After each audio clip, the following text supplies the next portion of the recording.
ونعوذ بالله من شرور أنفسنا ومن سيئات أعمالنا من يهده الله فلا مضل له ومن يضلل فلا هادي له وأشهد أن لا إله إلا الله وحده لا شريك له وأشهد أن محمدًا عبده ورسوله أما بعد فأعوذ بالله من الشيطان الرجيم بسم الله الرحمن الرحيم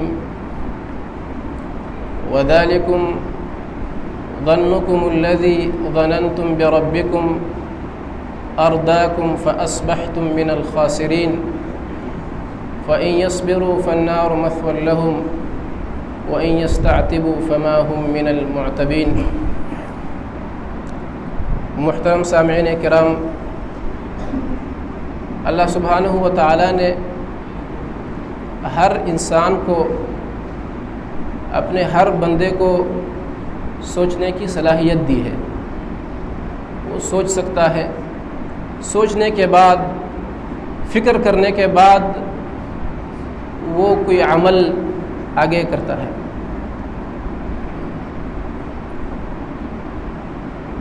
ہماری زندگی کا دار و مدار بھائیوں یہ انسان کے سوچنے پر ہے۔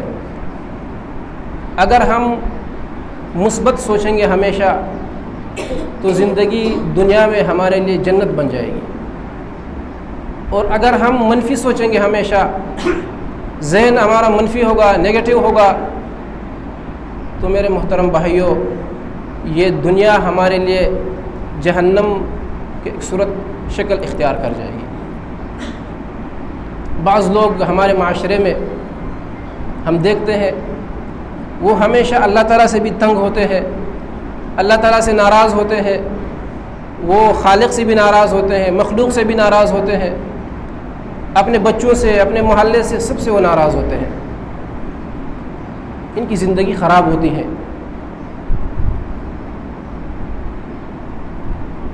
اگر ہم مثبت سوچیں گے، اللہ سبحانہ و تعالیٰ جس طرح ہماری ذہنیت ہوگی، جس طرح ہماری وہ سوچ ہوگی، اللہ سبحانہ و تعالیٰ ہمارے ساتھ ہمارے سوچ کے مطابق معاملہ کریں گے۔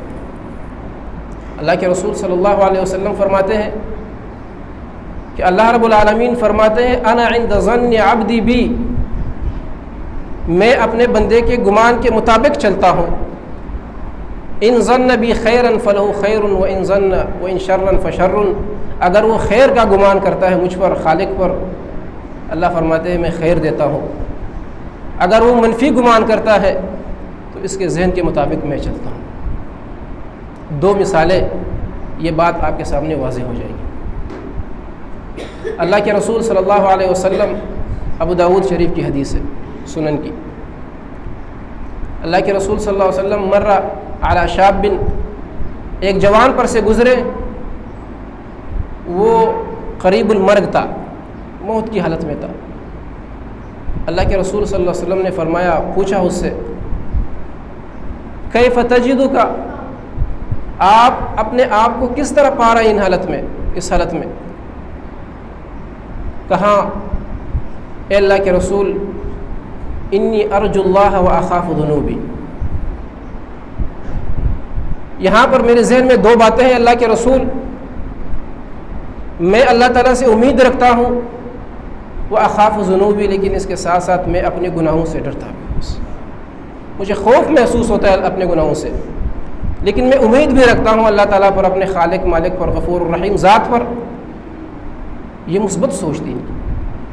اللہ کے رسول نے فرمایا کہ یہ دو صفتیں اگر کسی انسان میں جمع ہو جائیں، اللہ سبحانہ و تعالیٰ اس کے ساتھ ان کے ذہن کے مطابق معاملہ کریں گے۔ ان کے ذہن میں جو بات ہے اللہ تعالیٰ اس طرح معاملہ کریں گے، یعنی اللہ تعالیٰ اپنے غضب اور اپنے عقاب سے بچائیں گے، اور اپنی رحمت کا اللہ تعالیٰ اسے مستحق بنا دیں گے، کیونکہ اپنے رب پر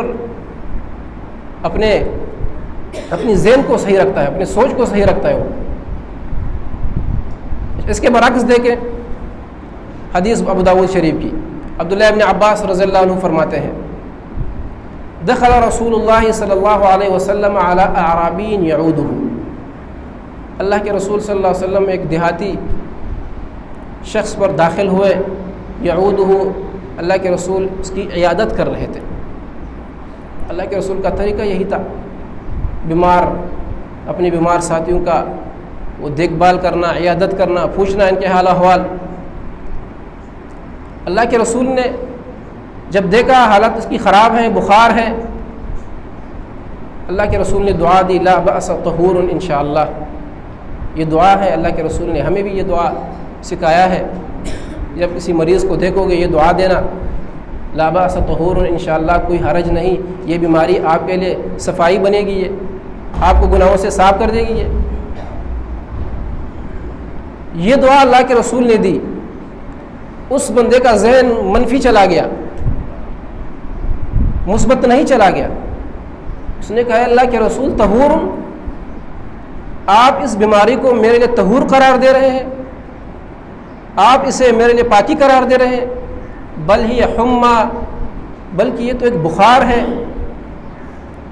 جو ایک شیخ کبیر، ایک بوڑھے آدمی پر موجود ہے، مسلط ہے، اور تزیر القبور، اور یہ بخار اس بوڑھے شخص کو یہ قبر کی طرف کھینچ کر لے جا رہا ہے۔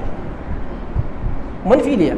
اللہ کے رسول نے کہا یہ پاکی ہے، یہ آپ کو گناہ سے پاک اور صاف کر دے گا، آپ اللہ کے قریب ہو جاؤ گے، آپ کے درجے اللہ کے قریب ہو جائیں گے، آپ درجات اعلیٰ کے مستحق بنو گے۔ کہ اس نے کہا نہیں، ایک طہور کہاں سے ہے، یہ کیسی پاکی ہے، یہ میں تو مر رہا ہوں، یہ میں آگ میں جل رہا ہوں اور آپ کہہ رہے ہیں یہ پاکی ہے۔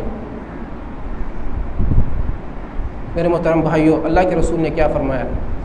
یعنی جب آپ نے میری بات مثبت نہ لی، آپ کو یہ اس کا طہور ہونا پسند نہیں آیا، تو فنعم اذن، بس جو آپ سوچ رہے ہیں یہ آپ کے لیے وہی ہو جائے۔ منفی سوچ، یہ اللہ تعالیٰ کا قانون ہے کہ جس طرح میرے محترم بھائیوں انسان سوچتا ہے، اللہ تعالیٰ اس طرح انسان کے ساتھ کرتا ہے۔ ابراہیم علیہ السلام کو حکم ہوا کہ اپنے اکلوتے بیٹے اور اپنی بیوی کو مکے کے اس بیابان، اس بنجر زمین پر چھوڑا جہاں پانی کا نام و نشان نہیں، انسان وہاں نہیں۔ اللہ کے حکم کی تعمیل کرتے ہوئے اپنے بچے کو اور اپنی بیوی کو وہاں چھوڑا ہے۔ بیوی نے پوچھا آپ ہمیں کہاں اور کس کے پاس چھوڑ کر جا رہے ہیں؟ جواب نہیں دیا۔ پھر پوچھا کیا یہ اللہ کا حکم ہے؟ یہ یعنی اللہ تعالیٰ نے آپ کو حکم دیا ہے کہ آپ اپنے بچے کو اور اپنی بیوی کو وہاں چھوڑ کر چلے جائیے؟ ابراہیم علیہ السلام نے مڑ کر دیکھا، کہا جی ہاں یہ اللہ کا حکم ہے۔ کمال دیکھے اس وقت کا، کہا اذن لا یضیعنا اللہ تعالی، اگر بات واقعی اس طرح ہے تو اللہ تعالیٰ ہمیں پھر ضائع نہیں کریں گے۔ ضائع نہیں کیا، پورا شہر آباد ہوا، پورا ایک سسٹم وہاں چل رہا ہے ابھی، وہاں پہ ایک پوری ترتیب وہاں بن گئی۔ یہ اللہ کے رسول صلی اللہ علیہ وسلم ابو بکر رضی اللہ تعالیٰ عنہ کے ساتھ ہے اور مشرکین غار کے قریب پہنچ گئے۔ ابو بکر کہتے ہیں اللہ کے رسول یہ تو آ گئے۔ اللہ کے رسول نے فرمایا، اللہ کے رسول صلی اللہ علیہ وسلم نے فرمایا اے ابو بکر ما ظنک باثنین اللہ ثالثہما، ان دو بندوں کے بارے میں آپ کا کیا خیال ہے کہ جن کا تیسرا اللہ سبحانہ و تعالیٰ ہے؟ ہم نے مثبت گمان رکھنا ہے میرے بھائیوں۔ یہ اپنی زبان کو جب ہم کنٹرول کر دیں گے، جب اپنی زبان کو ہم لگام لگائیں گے، تو میرے محترم بھائیوں یہ 80% مصیبتیں بھی ختم ہو جائیں گی ہماری، اور 80% جو ہے ہمارے گناہ بھی ختم ہو جائیں گے۔ سارا مسئلہ اس زبان سے ہے۔ اللہ کے رسول صلی اللہ علیہ وسلم نے فرمایا، عقبہ ابن عامر فرماتے ہیں کہ اللہ کے رسول صلی اللہ علیہ وسلم فتنوں کا تذکرہ کر رہے تھے کہ فتنے ہوں گے۔ صحابہ کرام نے فرمایا اللہ کے رسول من نجات، پھر ہم نجات کس طرف پائیں گے؟ اللہ کے رسول نے فرمایا املک علیک لسانک، اپنی زبان کو کنٹرول کرو۔ اگر زبان کو کنٹرول کرو گے بہت زیادہ گناہوں سے بچو گے، اللہ کے غضب سے بچو گے۔ اللہ کے رسول صلی اللہ علیہ وسلم نے فرمایا کہ ایک بندہ اپنی زبان سے کوئی بات نکال دیتا ہے، لا یلقی لہا بالا، ایسی بات تھی مجلس میں کر دی دوستوں کے سامنے، اب اس شخص کے وہم اور گمان میں بھی نہیں ہے کہ یار میں نے کوئی اتنی بڑی بات کہی ہے، بس ایک بات تھی معمولی سمجھ کے اپنی زبان سے نکال دی، جس طرح ہم کرتے ہیں۔ اللہ کی پناہ، اللہ کے رسول صلی اللہ علیہ وسلم فرماتے ہیں 70 سال اس ایک بات کی وجہ سے یہ جہنم میں ہوگا جسے اس نے معمولی سمجھا. زبان میرے محترم بھائیو، ان البلایا موکل بالمنطق عرب، کہ ہاں یہ مشہور ایک کہاوت ہے کہ بلایا اور مصیبتیں یہ آپ کی زبان کا اس کا تعلق ہے. آپ کو یہ بات ابراہیم نخعی رحمہ اللہ فرماتے ہیں، مشہور محدث، کہ دل میں اور میری ذہن میں کوئی بات آ جاتی ہے، فما یمنعنی ان اتکلم بها مخافۃ ان ابتلی به، میں اس بات کو اپنے اس جو ٹینشن ہے یا جو خوف مجھے ذہن میں ہے اسے میں اپنی زبان سے نہیں نکالتا ہوں، اس لیے مجھے ڈر ہے کہ اگر میں نے یہ بات زبان سے نکالی تو میں مبتلا ہو جاؤں گا. کتنی اس طرح کی باتیں ہیں، لوگ پھر وہ خطرہ رہتا ہے خطرہ، اس کے بعد وہ جائے کہ کام اس طرح ہو ہی جاتا ہے. اللہ تعالیٰ پر میرے محترم بھائیو ہمیں ہمیشہ حسن ظن رکھنا چاہیے. وہ ہمارا خالق ہے، مالک ہے. اللہ تعالیٰ کے ہاتھ میں خیر و شر مکمل موجود ہے. اس کی ایک مثال، عبد الرحمن بن عوف رحمہ اللہ کے ایک رضی اللہ تعالیٰ عنہ کے ایک بیٹے ہیں، بڑے تاجر تھے. بیوی نے ایک دفعہ پوچھا کہ آپ کے جو یہ رشتہ دار ہیں یا آپ کے چچا کے بیٹے وغیرہ، بھتیجے بھانجے، یہ بڑے جو ہے مطلب پرست لوگ ہیں، یہ مطلبی قسم کے لوگ ہیں. یہ جب آپ کے پاس مال ہوتا ہے یہ آتے ہیں آپ کے پاس، آپ کے ارد گرد یہ چکر لگاتے ہیں اور گھومتے پھرتے رہتے ہیں یہ. لیکن جب آپ کبھی غریب بن جاتے ہیں تو پھر یہ آپ کے قریب آپ کو سلام تک بھی نہیں کرتے. اب یہ بات بیوی نے سامنے رکھ دی. عورتوں کے اس طرح کے معاملات ہوتے ہیں بہت زیادہ، ابارنے کے اور رکسانے کے. شخص نے کہا، یہ بات مثبت لی، منفی نہیں لی. اگر وہ منفی لے لیتے ہیں کہ یار ہیں اس طرح، یہ آئندہ جو ہے میں جب میرے پاس مال ہوگا تب میں انہیں بھی سلام بھی نہیں کروں گا، اپنے دروازے پہ، اپنے کمرے پہ، اپنے گھر پہ انہیں نہیں چھوڑوں گا، یعنی اس طرح منفی گمان وہ کر سکتے تھے. لیکن نہیں، انہوں نے کہا یہ میرے جو رشتہ دار ہیں یہ تو بڑے اچھے انسان ہیں، یہ بڑے عقل مند لوگ ہیں. یہ جب میرے پاس مال ہوتا ہے تو یہ آتے ہیں، اور جب میرے پاس مال نہیں ہوتا ہے تو پھر یہ میرے پاس آ کر مجھے شرمندہ نہیں کرتے ہیں. یہ کہ یار جائیں گے اس کے پاس کھلانے کے لیے کچھ نہیں ہوگا، یہ بندہ شرمندہ ہو جائے گا، پھر ہمارے لیے اسے قرضہ لینا پڑے گا. یہ بات مثبت مطلب لی، منفی نہیں لی. شیخ الاسلام ابن تیمیہ رحمہ اللہ فرماتے ہیں کہ مثبت سوچ، ہمیشہ مثبت سوچ رکھنا، یہ دنیا میں انسان کو جنتی زندگی کا مستحق بنا دیتا ہے. یہ دنیا میں انسان کی زندگی خوبصورت ہو جاتی ہے، دنیا میں انسان مطمئن رہتا ہے ہمیشہ. ایمان اور عمل صالح والی زندگی اللہ سبحانہ و تعالی انسان کو دیتے ہیں. تو محترم بھائیوں، مقصد یہ ہے کہ اپنے ذہن کو ہمیشہ مثبت رکھیں، اور اس کے ساتھ ساتھ اپنی زبان کو آپ کنٹرول کریں، زبان کو لگام لگائیں. زبان کے ساتھ آپ کسی کی عزت خراب نہ کریں، کسی کی غیبت نہ کریں. اگر ہم یہ کریں گے میرے محترم بھائیو، اللہ کے رسول صلی اللہ علیہ وسلم فرماتے ہیں کہ اے ایمان والو، مسلمانوں کے اپنے بھائیوں کی عزتیں خراب کرنا چھوڑ دو. کہ آپ یہ عزتیں خراب کر رہے ہو، ان کی غیبتیں کر رہے ہو، یہ چھوڑ دو. اگر یہ نہیں چھوڑو گے آپ یہ کام، تو اللہ سبحانہ و تعالیٰ تمہاری عزت خراب کر دیں گے، اللہ تمہارے پیچھے لگ جائیں گے. اور یہ بات یاد رکھنا کہ جس شخص کے پیچھے اللہ سبحانہ و تعالیٰ لگ گئے تو ضرور رسوا کرے گا اسے. من رد عن عرض اخیہ رد اللہ عن وجہ النار یوم القیامہ. جو شخص مجلس میں اپنے بھائی کی عزت کا دفاع کرے، کوئی شخص اس کی عزت پہ زبان درازی کر رہا ہے، اس کی عزت کو خراب کر رہا ہے، یہ دفاع کرے، رد اللہ عن وجہ النار یوم القیامہ، اللہ سبحانہ و تعالی اس شخص کے چہرے سے قیامت والے دن آگ کو ہٹائیں گے. اور یہی ہمارا مقصود ہے کہ ہم آگ سے بچ جائیں، ہم اللہ کے غضب سے بچ جائیں. فمن زحزح عن النار وادخل الجنہ فقد فاز. بس جسے آگ سے بچایا گیا جس کو، ادخل الجنہ، اور جنت میں داخلہ اسے مل گیا، فقد فاز، یقیناً یہی شخص کامیاب ہوا. اللہ سبحانہ و تعالی ہمیں عمل کرنے اور سمجھنے کی توفیق عطا فرمائے. اقول قولی ھذا واستغفر اللہ لی ولکم ولسائر المسلمین فاستغفروہ انہ هو الغفور الرحیم.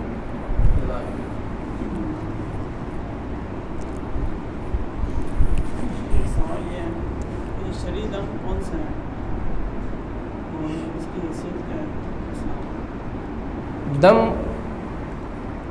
اللہ کے رسول صلی اللہ علیہ وسلم نے فرمایا لا بأس بالرقى ما لم يكن فيه شرک، اس دم میں کوئی حرج نہیں ہے جس میں شرک کے الفاظ نہ ہو، شرک کے الفاظ اس میں نہ ہو۔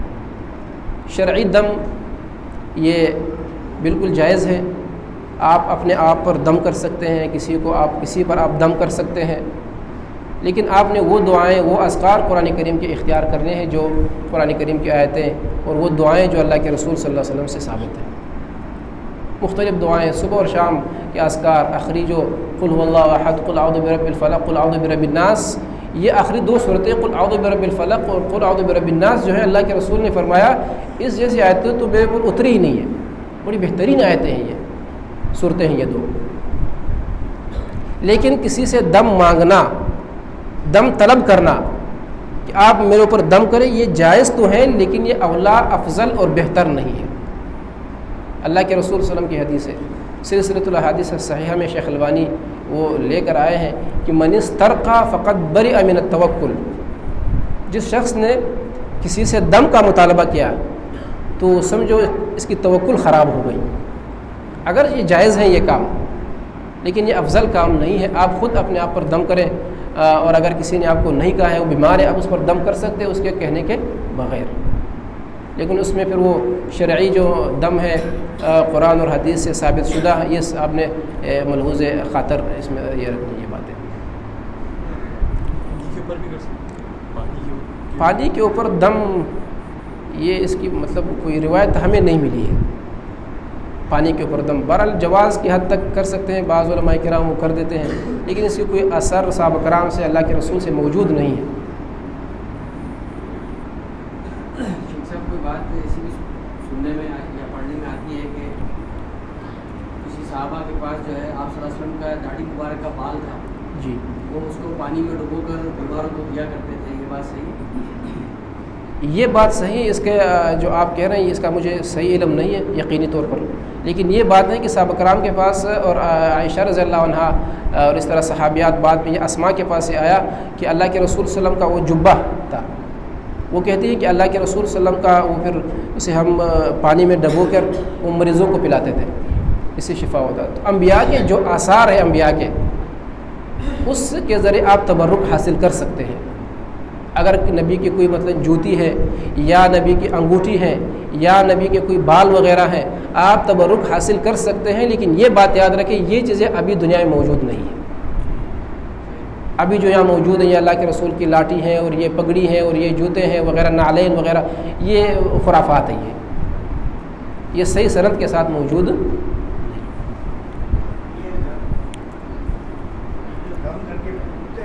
جی جی جی جی جی کر سکتے ہیں، یہ تھتکار سکتے ہیں۔ آپ کے کچھ مطلب یہ جو لعاب ہے آپ کے، یہ کچھ اس کے ذرات اس شخص پر جانے چاہیے۔ حدیث میں اس کے الفاظ موجود ہیں، عائشہ رضی اللہ عنہا کی بخاری شریف وغیرہ میں۔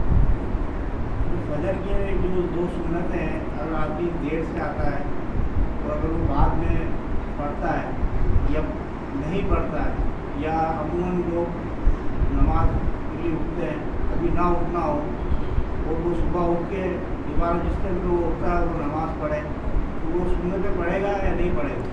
جب بھی اٹھے گا، اگر نماز قضا ہو گئی ہے، اللہ کے رسول صلی اللہ علیہ وسلم سے فجر کی نماز قضا ہو گئی ہے اور بعد میں دھوپ نے انہیں جگایا، ایک غزا پہ گئے ہوئے تھے، تو اللہ کے رسول صلی اللہ علیہ وسلم نے بلال کو حکم دیا، بلال نے اذان دی، اس کے بعد سنتے پڑھی، اس کے بعد جس طرح وہ روٹین کے مطابق ہم کرتے ہیں نا صبح اپنے وقت پہ، تو اس طرح ہوا۔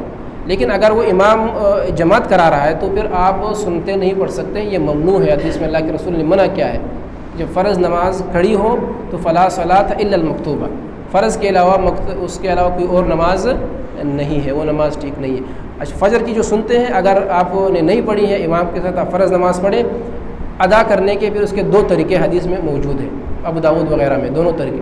پہلا طریقہ یہ ہے کہ آپ امام کے نماز مکمل ہونے کے بعد آپ کھڑے ہو جائیں ایک سائڈ پر اور آپ اپنی دو رکعتیں پڑھ لیں ایک، اور دوسری صورت یہ ہے کہ آپ فجر طلوع ہونے کے بعد، مطلب یہ سورج طلوع ہونے کے بعد آپ جب اشراق کی نماز جس ٹائم پڑھتے ہیں اس ٹائم آپ فجر کی دو رکعتیں پڑھ سکتے ہیں۔ یہ حدیث بھی بخاری ابو داؤد شریف میں موجود ہے۔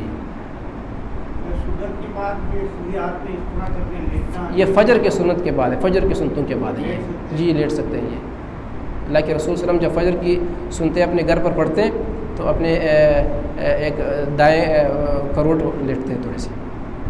یہ آپ وطر کے بعد بھی کر سکتے ہیں. یہ عمل وطر کے بعد بھی کیا جا سکتا ہے. یہ صرف عمل ہے، اس کے ساتھ کچھ پڑھنا بھی ہوتا ہے؟ پڑھنے کا تو ذکر نہیں ہے اللہ کے رسول سے، پڑھنے کا اس میں ذکر نہیں. ٹھیک ہے.